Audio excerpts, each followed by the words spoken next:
What if a crime that shook Washington, D.C. remained unsolved for 5 long years, only to be cracked open by a fresh look at old evidence?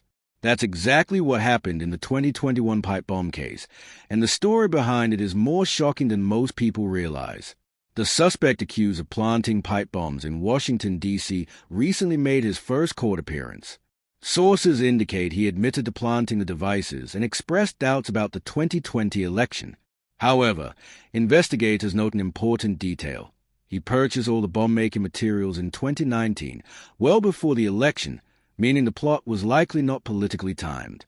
This high-profile investigation involved 4 major law enforcement agencies: the FBI, ATF, U.S. Capitol Police, and the Washington, D.C. Metropolitan Police Department.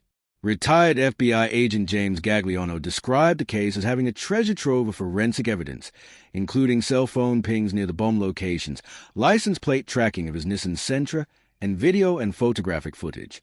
Even his height was verified, matching surveillance estimates. The suspect is cooperating with authorities, though he has provided conflicting statements, adding complexity to the case.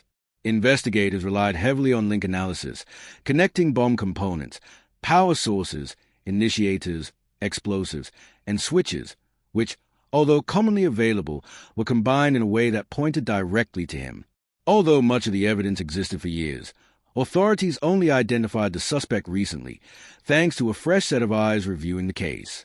Simply being in the area or buying materials wasn't enough to make someone a suspect. Hundreds of people could have matched similar patterns. Currently, he faces charges of possession and transport of explosive devices, and experts expect terrorism charges will soon follow.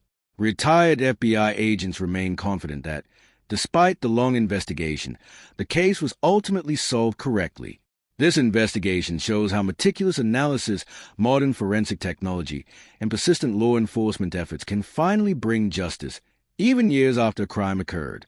As the case continues, more details are likely to emerge, providing further insight into one of Washington, D.C.'s most closely watched criminal investigations.